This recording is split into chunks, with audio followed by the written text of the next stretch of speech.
Bonsoir à vous tous et bienvenue à notre étude biblique du mercredi soir. Notre temps ensemble en face des vérités de la parole de Dieu qui nous permettent d'analyser les pratiques religieuses de notre monde et de nous attacher au plan du Seigneur pour notre vie et notre Église. Ce soir, nous voulons donc considérer d'où vient la messe. D'où vient la messe? Pour nos amis catholiques, la réponse est claire. La messe vient de la Bible. La messe vient des évangiles et des enseignements du Nouveau Testament. Pourtant, pour les chrétiens bibliques, la messe ne se trouve pas du tout dans les Saintes Écritures. Comme le théologien J.C. Ryle l'explique, il n'y a pas un seul mot dans le Nouveau Testament qui enseigne le concept de la messe.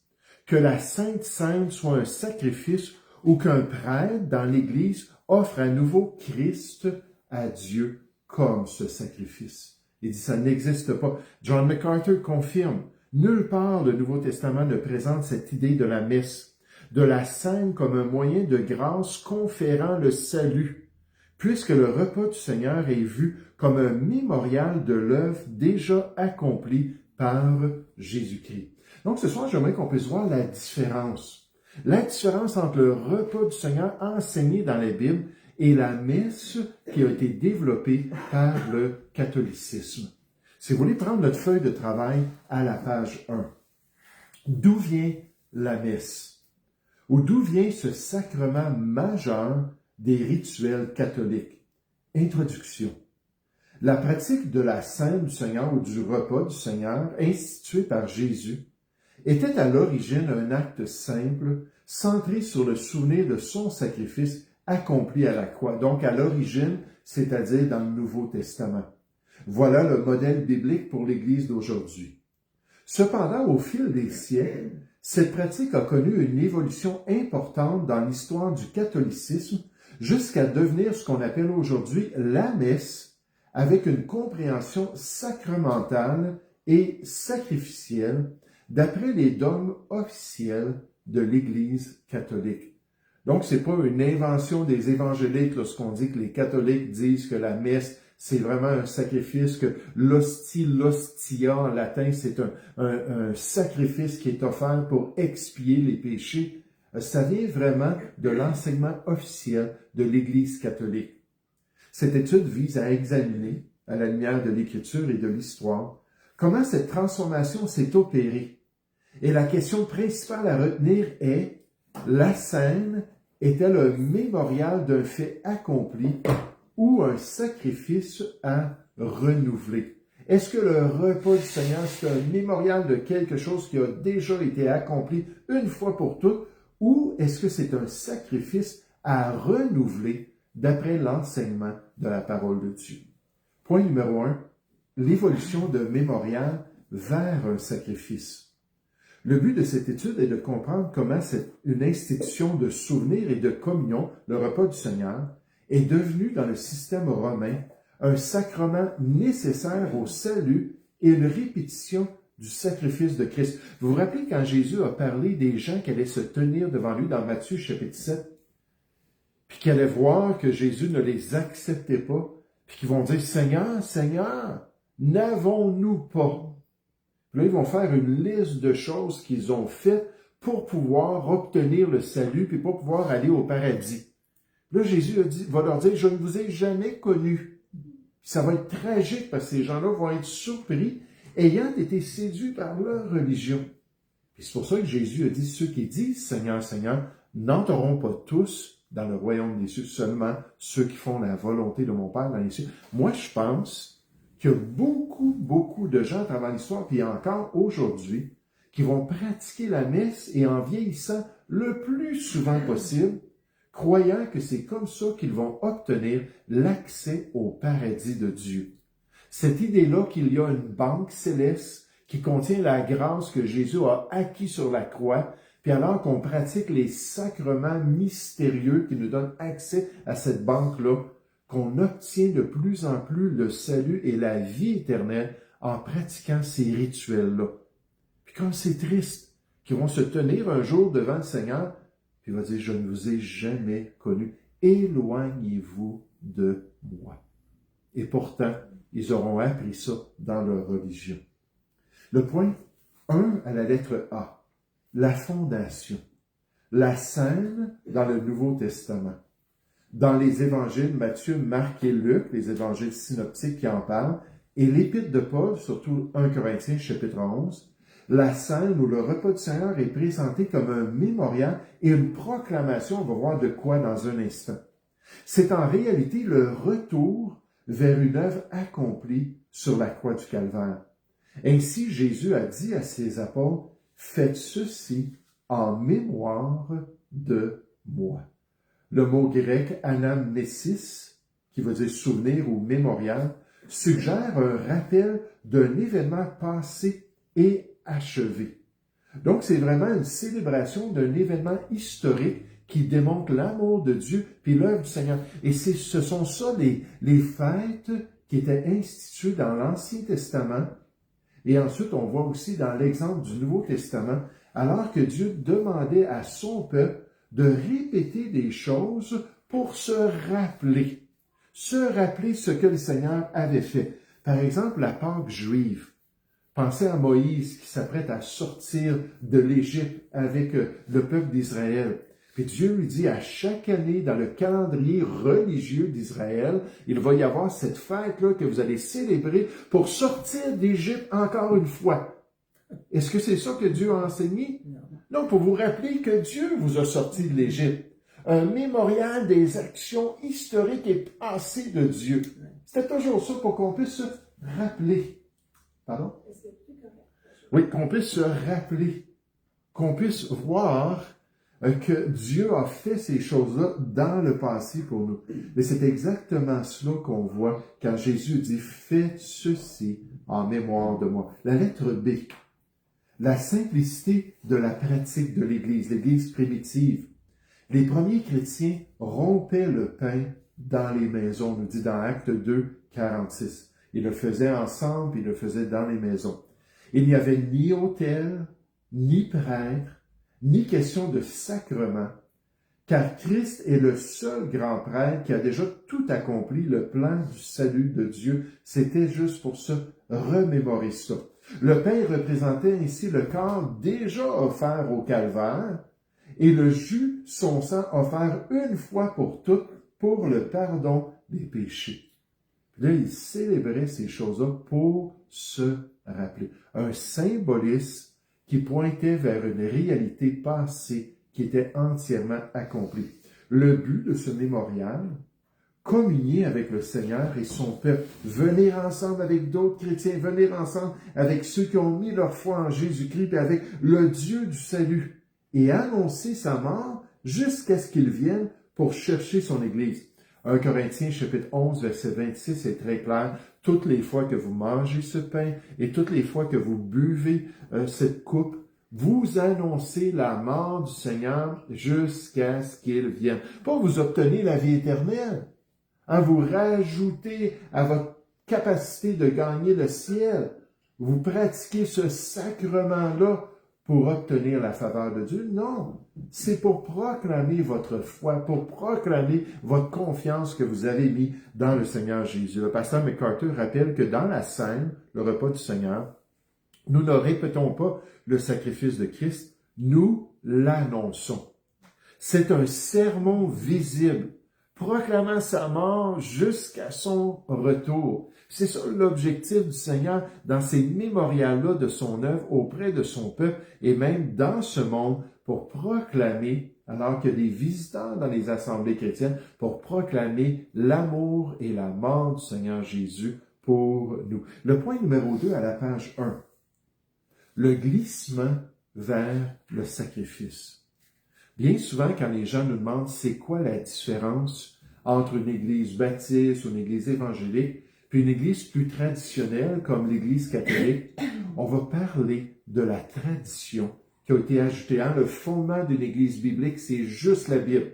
L'Ancien, le Nouveau Testament, l'église catholique, comme d'autres églises traditionnelles, eux vont avoir la Bible, l'Ancien, le Nouveau, plus la tradition, plus les écrits des pères, des grands docteurs de l'Église, puis ainsi de suite. Et c'est dans cette période de 4 siècles de tradition que beaucoup des déviations théologiques se sont développées. Même si c'était juste, là, juste un oui-dire dans les croyances des croyants et des disciples de l'Église, et c'était pas encore un dogme comme ça le devenait plus tard. Comme Marie, qui était co-rédemptrice. Marie, qui était co-représentante devant Dieu. Co-médiatrice, que je voulais dire. Puis toutes ces choses-là sont devenues des dogmes plus tard dans l'histoire, mais c'était déjà quelque chose qui était cru dans les pensées du catholicisme, et c'était la même chose concernant une transformation du repas du Seigneur dans ce qu'on appelle la messe, avec les caractéristiques du sacrifice qui sont associées avec la messe. Comment est-ce que ça s'est fait? Donc, point numéro 2, le développement historique de la messe. Le passage de la simplicité à la complexité s'est fait par étapes, durant le développement des traditions de l'Église catholique, surtout à cause de cette pression de conformer l'Église mère, j'aurais dû le mettre entre guillemets, parce qu'on ne considère pas l'Église catholique comme étant l'Église de Jésus-Christ, mais l'Église mère au modèle de rituels religieux du monde antique. Alors que le catholicisme faisait du syncrétisme, je pense, qui veut dire qu'elle allait adopter de d'autres religions différents aspects, comme de l'Ancien Testament.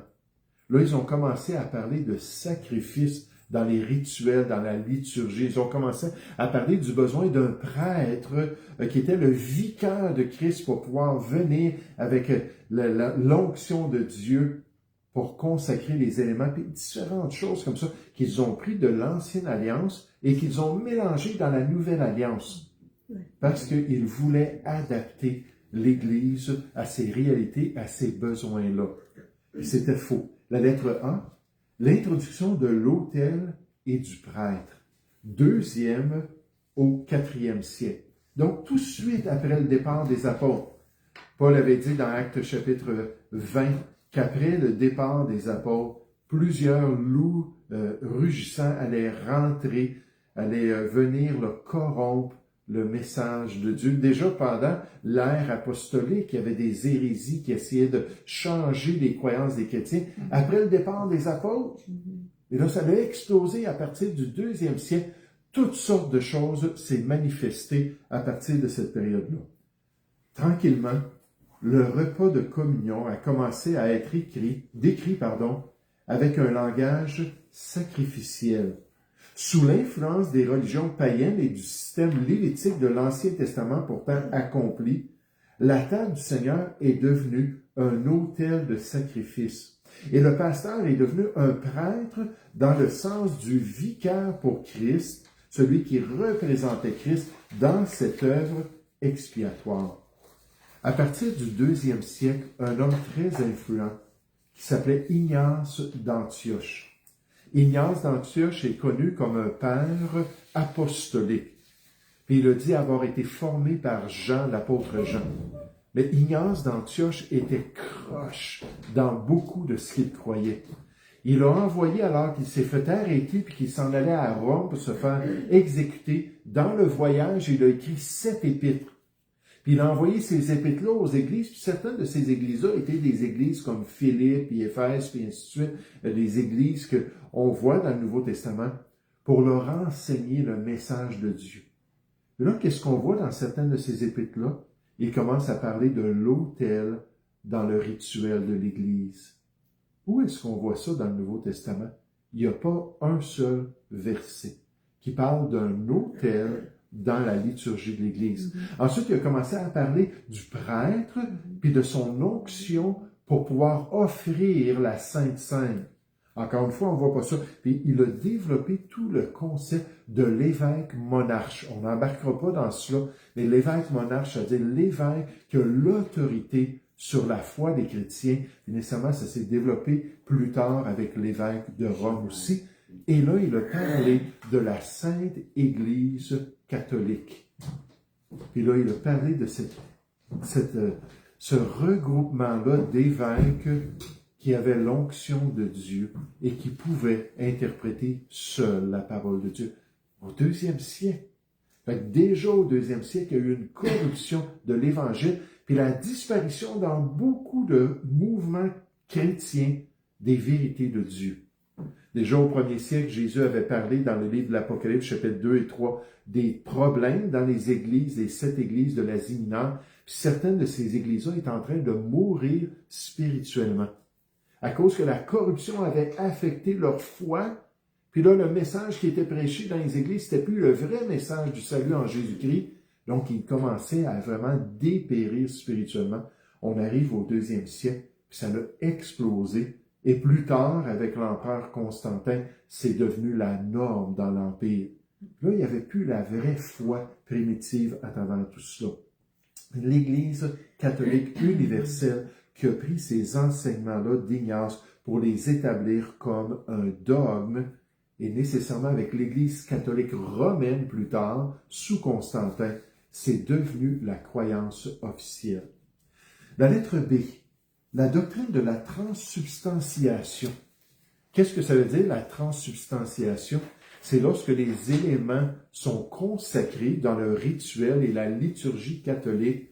Le pain devient vraiment le corps de Jésus, d'après l'enseignement catholique, et le vin, parce qu'eux croient que c'est du vin, la coupe devient vraiment le sang de Jésus.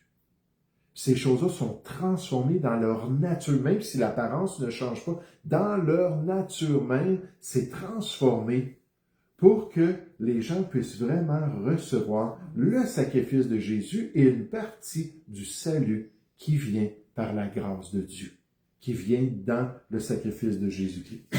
Officialisé au 4e concile de Latran, cette doctrine de la transsubstantiation affirme que le pain et le vin deviennent substantiellement, dans leur nature, le corps et le sang de Christ pour le salut des participants. La grande conséquence théologique fut que si le corps de Christ est physiquement présent lors de la messe, alors celle-ci, la messe, pouvait désormais être présentée comme une nouvelle offrande de Christ au Père pour le pardon des péchés, le pardon des participants, ceux qui allaient participer à la messe. Le prêtre, dans cette consécration des éléments-là, avait le pouvoir du royaume de Dieu, du ciel, pour pouvoir offrir à nouveau Jésus-Christ comme le sacrifice que les croyants avaient besoin. C'est ça la transsubstantiation. Le Concile de Trente, en pleine contre-réforme catholique, alors que les réformateurs, eux autres, ont dit on revient seulement à la parole de Dieu, puis on laisse de côté les docteurs de l'Église, les Augustins, puis ainsi de suite, on se concentre juste sur ce que Dieu a dit dans les Écritures. Puis là, le Concile de Trente a dit wow, on ne peut pas mettre de côté la vérité de Dieu. Dans le fond, c'était la vérité de la tradition. Dans ce grand concile de l'Église catholique et de sa contre-réforme, la messe fut officiellement définie comme un sacrifice propitiatoire qui apaise la colère de Dieu en allant et en participant. On vient recevoir un peu de la paix avec Dieu à cause de la messe. Le Concile a ainsi déclaré formellement, si quelqu'un dit que la messe n'est pas offerte à Dieu, que dans la messe n'est pas offert à Dieu un sacrifice véritable et propre, qu'il soit anathème. En d'autres mots, officiellement, le catholicisme enseigne que si on ne croit pas dans la messe, puis on le dit que la messe, ce n'est pas vraiment biblique et le sacrifice que Dieu veut, qu'on soit voué à la destruction. Certainement que ça doit être un péché mortel au niveau de l'Église, à cause qu'on s'attaque même à la volonté de Dieu. Cherchez avec moi Galates chapitre 1, versets 6 à 9. Galates chapitre 1, versets 6 à 9. C'est frappant qu'on nous dise cela concernant une doctrine de l'Église catholique. Mais le langage le plus clair dans le Nouveau Testament se trouve ici dans Galates chapitre 1. Puis là, on nous dit que si on falsifie le message du salut de Dieu ou le message de l'Évangile, que là, c'est nous qui méritons d'être jugés par Dieu. On a fait totalement le contraire. Une religion a dit que si on n'accepte pas les croyances de cette religion-là, on doit être anathème, tandis que cette religion-là falsifie le message de Dieu et c'est elle qui mérite d'être anathème. Qui aimerait lire Galates chapitre 1, versets 6 à 9? Oui, Chani, s'il vous plaît. Je m'étonne que vous vous détourniez si promptement de celui qui vous a appelé par la grâce de Christ pour passer à un autre évangile. Non pas qu'il y ait un autre évangile, mais il y a des gens qui vous troublent et qui veulent renverser l'évangile de Christ. Mais quand nous-mêmes, quand un ange du ciel annoncerait un autre évangile que celui que nous vous avons prêché, qu'il soit anathème. Nous l'avons dit précédemment et je le répète à cette heure. Si quelqu'un vous annonce un autre évangile que celui que vous avez reçu, qu'il soit anathème. Merci. On a juste à lire puis étudier l'Épître aux Galates pour voir que le sujet principal, c'est le contraste entre la religion humaine avec des efforts personnels du croyant, mis en contraste avec la grâce du salut qui est offerte à 100% en Jésus-Christ. Donc, c'est pas 50% pour avoir le salut, nos efforts puis l'œuvre de Jésus-Christ. Non, c'est à 100% par Jésus-Christ et c'est reçu comme un don gratuit qui nous vient de Dieu. Jean Calvin, le grand théologien de la Réforme, l'a bien affirmé. Il a dû lutter avec ceux qui étaient dans l'Église parce qu'ils doutaient puis ils avaient des problèmes au niveau de leur compréhension du salut. Les réformateurs au 16e siècle, leur grand combat, c'était la définition de l'œuvre de Dieu en Jésus-Christ.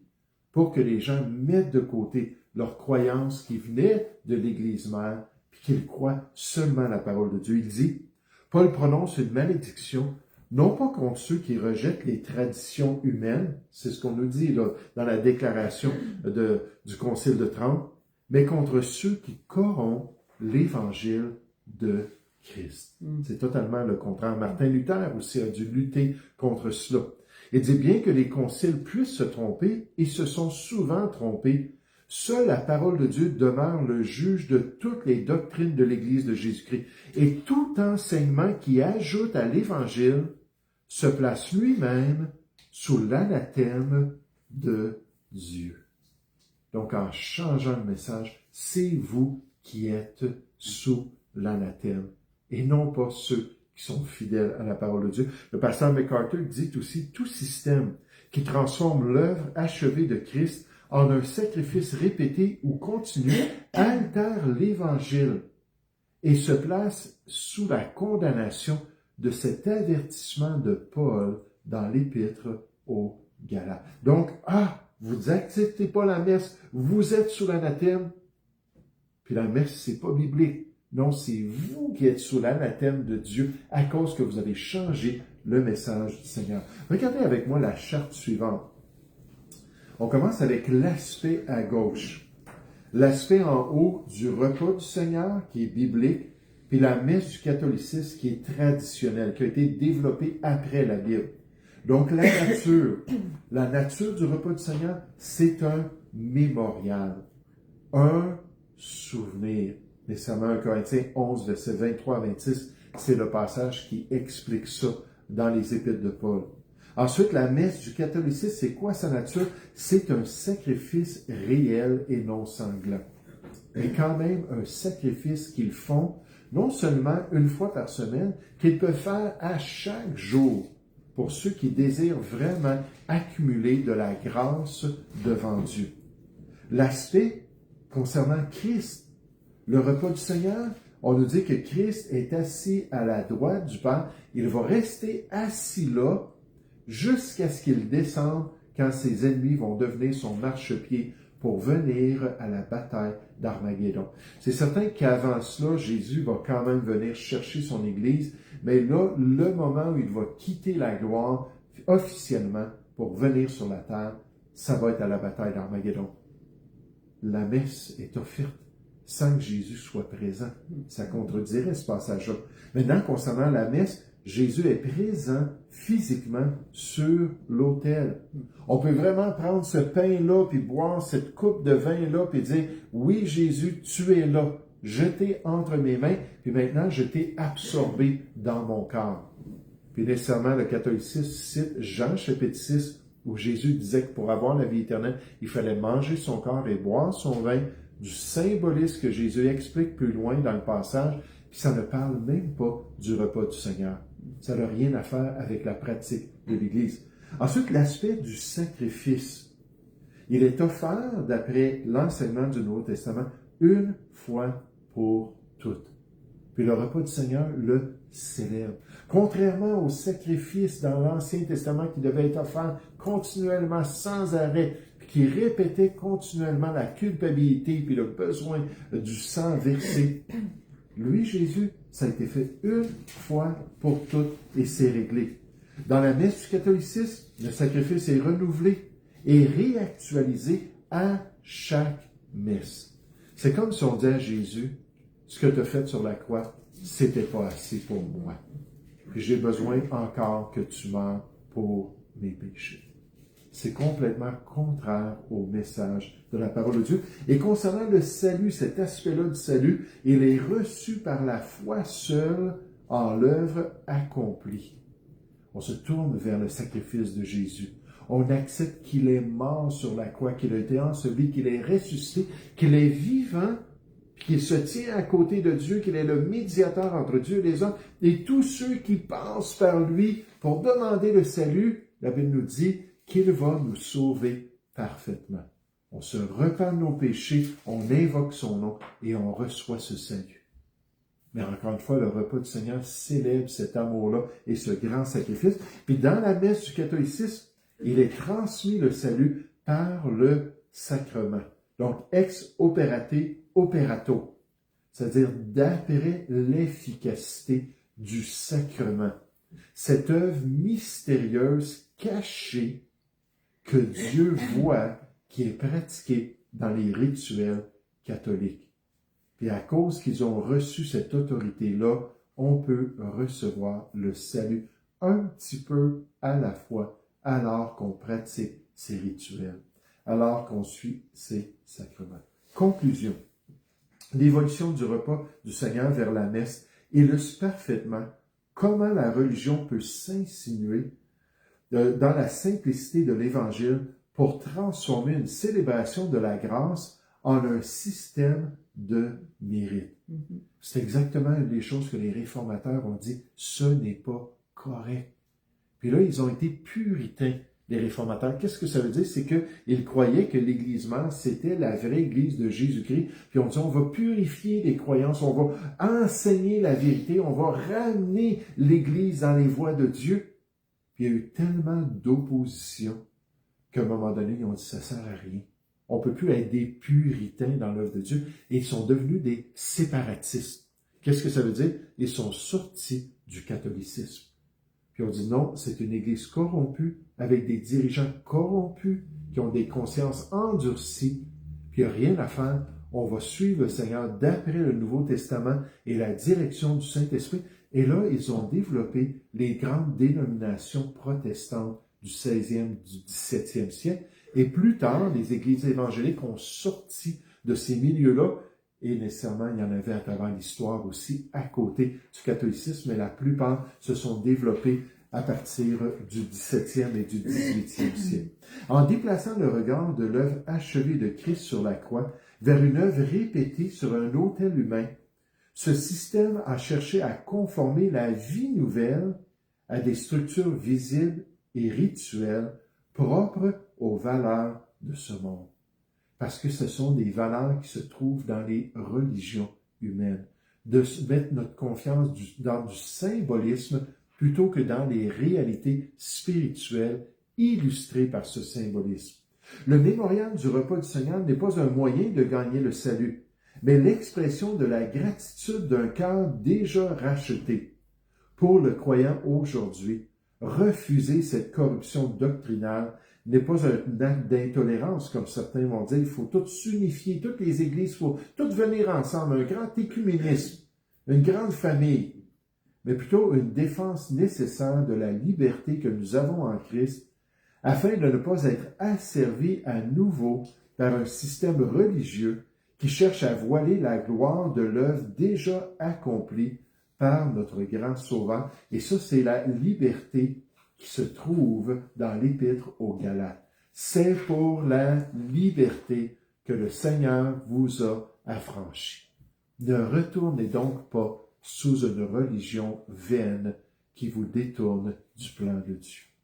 L'Église biblique doit demeurer fidèle au modèle biblique pratiqué par l'Église apostolique du premier siècle pour être en mesure de plaire au Seigneur et de vraiment le glorifier dans cette ordonnance du repas du Seigneur. Donc, d'où vient la messe? Ça vient d'une religion humaine qui a spiritualisé la parole de Dieu, qui a allégorisé l'enseignement biblique et qui a développé une perversion de ce que le Seigneur avait comme objectif pour l'Église de Jésus. Nous allons prier ensemble. Père Céleste, merci encore, Père, pour la vérité des Écritures. Merci pour la clarté du message biblique. Il faut faire cette ordonnance, pratiquer cette ordonnance pour se rappeler ce grand amour de notre Sauveur.